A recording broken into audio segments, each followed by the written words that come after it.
The prince startles amidst the surprise. A woman with silver hair appears out of nowhere without explanations. But what really worries him is the disappearance of the white cat. The cat that should be where that woman is now has vanished. It was the first time Prince Killian encountered a cat he had only seen in books' drawings. Killing it on the spot might have been the right choice to make, but Killian couldn't bring himself to do it for some reason. Perhaps due to the cat's great cuteness? Or maybe a deeper instinct. But a puzzle remains. Why was there a cat there when all cats were supposed to have been exterminated? How was there a cat in the palace garden on such a normal day? And most importantly, despite being an animal, it acts as if it truly can understand human language. This little white cat seems so fragile that it can hardly protect itself, yet it protected the prince from poisoned food. It waited for the prince in his room, just as he asked, and kept him company until he fell asleep. For Killian, no matter how dangerous it may be, even if it should be torn apart, he has discovered it, so it is wholly and solely his. And if that woman dares to lay hands on what is his, whoever she may be, she will not be forgiven. Killian's eyes fill with fury and a thirst for answers.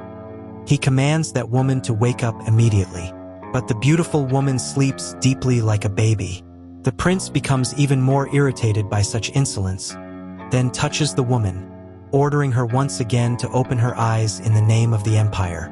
The girl finally seems to awaken gradually, but as she shows her emerald eyes, a huge glow fills the room, enveloping the woman, who in an instant turns into a small white cat.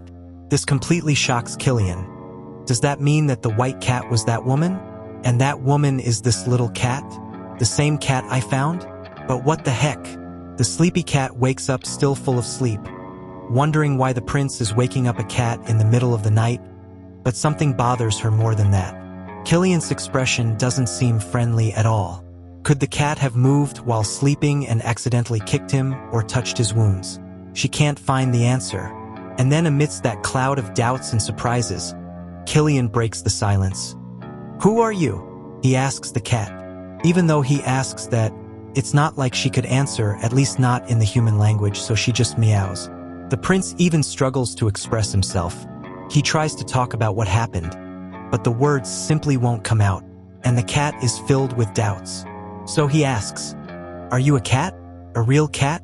The cat starts to think that maybe the prince has trust issues. Is he under the influence of Catherine's black magic potion? Maybe it has accumulated in his body over time, or maybe he could be sleep-talking because of stress, thinks the cat. In the original story, she remembers reading about the antidote, but only Countess Catherine Gisela has that knowledge, and she took that information with her to the grave. So obtaining the antidote would be a real challenge. The cat has no idea how she could do that. Killian speaks again, saying that if the cat reveals who she really is now, he will spare her from severe punishment, so the little cat just meows and scratches herself exactly like a cat. "See, can't you see that I am a cat? I-am a cat par excellence. And I am cute," says the cat with eyes shining with pride. But a serious Killian just says, "What are you doing?" Such a cold response hurts the cat. Thinking it's a spell from Catherine's potion, the little cat tries another attack of cuteness and licks Killian's finger. That finally convinces him to drop the subject and go back to lie down. And the cat does the same, but now Killian covers her with the blanket. And when the cat finally falls asleep, a light appears, and the woman with white hair appears again. How is this possible? A cat that turns into a woman when it sleeps? Killian wonders. Cats are entities that will destroy the Huppert Empire. That's why they mobilized all resources to exterminate the cats. At least that's what they taught Killian. However, look at this cat beside him. A cat clearly still exists, and the empire still stands. Furthermore, Killian never read anywhere about cats turning into humans. Perhaps a hidden story that remained beyond the empire's reach. And one day this empire will be Killian's, for better or for worse. Therefore, no effort will be spared to uncover every mystery of this kingdom. And until then, Killian will not let this cat be discovered or taken away. It's his more than anything else. But first, he needs to find clothes for that slender naked body. In the morning when the little cat wakes up, she notices that she's been much sleepier than usual. When she goes to look for Killian, she realizes that her leg is caught by a red ribbon. But what is this? The cat wonders. Killian appears at that moment, saying he can't let her escape. He comes with a plate of milk, saying in a cheerful and lively tone, "Don't even think about going anywhere and eat. How can you say something that sounds so controlling with such a cheerful tone?" wonders the cat. The prince still smells of blood, and in a careless moment of his, the little cat attacks his robe and unties the ribbon, revealing Killian's wounds. Killian is known as the Empire's best swordsman and martial artist. But those marks are violent and ruthless. Did he not try to defend himself? Wonders the cat. The Emperor, who was revered for his strength in the original story, is suffering so much abuse in his youth. Even as the protagonist of a tragic romance, is it necessary to tolerate such an adverse environment? The cat begins to yowl and growl. Killian understands everything as soon as he sees. She is worried about him because of his wounds. The prince finds it strange. This cat acts as if she were a person but also seems to believe she is a cat. In that, he wonders if this cat is trying to deceive him or if she doesn't even know she can turn into a human. The prince decides to leave and takes his cat with him. Along the way, the little cat is dazzled by the beauty of the Middle Ages, and now she feels faithfully in a romance. Arriving at the destination, the cat sees that it is a clothing store, but why does he need her to buy clothes? Inside the store, Killian sees some festive masks and learns that they are for the palace's masquerade ball. The cat thinks that it might be at this ball that Killian will meet the other protagonist of the story and his romantic partner. What she doesn't know is that just her existence in this world has completely changed the course of history. Killian dismisses the staff so he can look at the clothes alone. Then he can discreetly pick up the white cat from his pocket. That's a luxury boutique, and the prince asks the cat to choose a dress she likes. The cat is startled. What is the prince trying to do with women's pajamas? He says it's a gift. But for whom? Wonders the cat. There's only one woman in Killian's life now, and she fears this gift is for her, Countess Catherine Gisela. The little cat remembers Herod from the original story, a brilliant young wizard who led a rebellion against the Empire and against Killian in the final part of the novel. This encounter with Herod is too early. This doesn't happen in the original story. That's when the white cat realizes that this story is deviating from the original.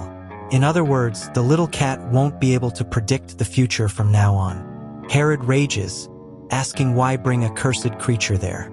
He automatically thinks no one in the Empire has the courage to kill that cat, and that's why it's there. Herod then takes the initiative and tries to kill the animal, but is violently stopped by Killian, who asks who gave permission to draw that dagger. Valen tries to apologize again for his arrogant son, but Killian says he should be more concerned about the cat. Herod rages again and says that Killian is surrounded by wizards.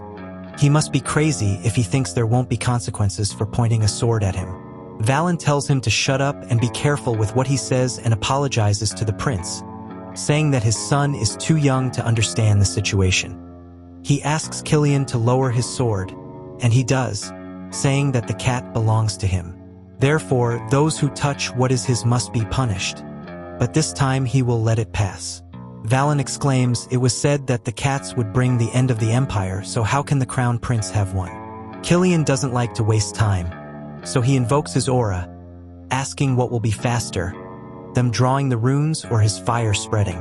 The aura is a type of power that only those who have reached the highest level of swordsman possess.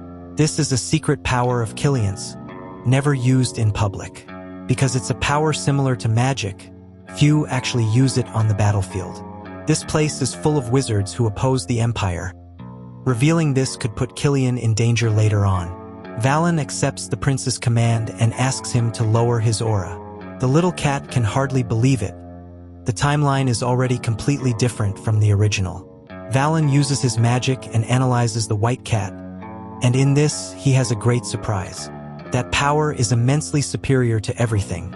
It's so strong that it can't be undone by anyone under any circumstances.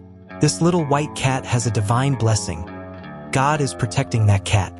As everyone knows, the prophecy curses the cats. However, this cat is not surrounded by any curse. but by a divine blessing. From Valen's analysis, this cat and its ancestors were able to survive for generations because God protected them. Killian thus understands that this cat did not come out of nowhere, so its parents must still be alive and somewhere out there. Valen calls his son and asks him to see the memories of the little cat. Herod makes the excuse that he doesn't know how to use such magic on an animal, but Valen reminds him that all living beings are equal. Herod approaches and respectfully asks Killian if he can touch the paw of the cat in question. The prince allows it, and Herod then delicately touches the fluffy paw of the white cat and begins to use his magic, traveling through the memories of the animal. However, he doesn't get anywhere. All he sees are parts of the kingdom and Prince Killian himself. There is nothing at the beginning of its memories. The only human in the memories of this cat is the prince himself, Prince Killian.